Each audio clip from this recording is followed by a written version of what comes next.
बाक्सानि दिरिं दैमायाव गैया दालां, गंसे दालांनि थाखाय जालाखार रायजोफोरनि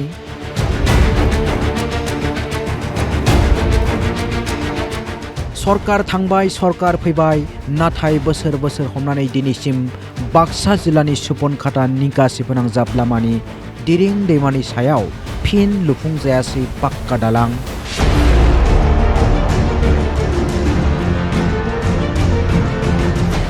दिरिं दैमानि सायाव पाक्का दालां लुनाय जादोंमोनब्लाबो लुनायनि उनावनो दिरिं दैमानि उसिफावनाय दैनि दाहारा बुखारलांदोंमोन दालांनि मोनसे बाहागो।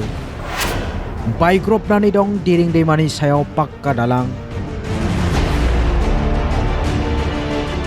रायजोफोरा बायनाय बाहागोआव औवानि सांखं होना साखा खबनाय गारिजों लोगोसे साइकेल आरो लामा हान्थिगिरिफोरनि थाखाय राहा खालामना होदोंमोन।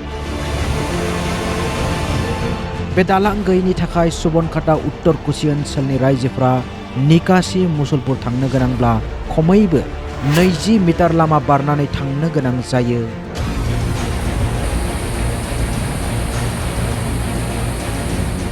बेरामिखौ फाहामसालियाव लांनो गोनांब्ला गोबां जेंनाजों मोगा-मोगि जानो गोनां जायो ओनसोलनि रायजोफोरा।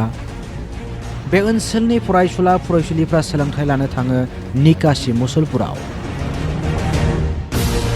फारसेथिं मुसलपुराव बेंक, अफिस, बिजिरसालि आरो फालांगिनि थाखाय रायजोफोरनि थांलाय फैलायाव गोबां जेंना नुजाथियो। नाथाय बे दालां गैयैनि जाउनाव गोबां जेंनाजों मोगा-मोगि जानो गोनां जायो ओनसोलनि रायजोफोरा।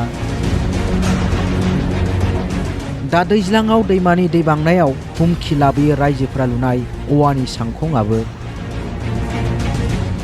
बुसारलांबाय दालांनि मोनसे बाहागोआ, अब्लाबो लामा हान्थिगिरिया खैफोद गोनाङै माबोरै हान्थिनो गोनां जादों नायनानै ला। दिरुं राखेखला होनो जोंनि बे दिरुंखौ, बेनिफ्राय बे दिरुङा दिनैसिम थारमाने हाबथासे जाबाय बायना थानाया। गथ'फोरा स्कुलाव थांनायनि थाखाय बहुद प्रब्लेम जानानै दङ। माने बहुद बायदिसिना खामानि प्रब्लेम जानानै दङ। मुसलपुर अफिसाव थांनांगौ, थांलाय फैलाय जानो थाखाय जोंहा बे दिरुं दलंखौ बारनो हायि जादों। बेराफारसेथिं सुबुं थान्दै एबा राजखान्थिगिरि बिथांमोना बिसायख'थिनि समाव दालां लुना होनायनि रादाय फैयो। नाथाय बिसायख'थि थांबाय, राजथान्दै महरै मासियाव जिरायबाय। खौरां गैया दिरिं दैमानि सायाव पाक्का दालां लुनायनि। रायजोफ्रा लामा नायनानै दं दिनैबो सुबुं थान्दैखौ लानानै। আমার মুখ্যমন্ত্রী স্যারেও আগতে সুবানখাতাত মিটিং কৰাতে ইলেকশ্যনৰ আগত কৈছি দলংখান আমি নিশ্চিতভাৱে দিম, ফোনতে কৈছি। সেই হিচাপত আমি আশাবাদী হৈছোঁ ছাৰে দিব বুলি।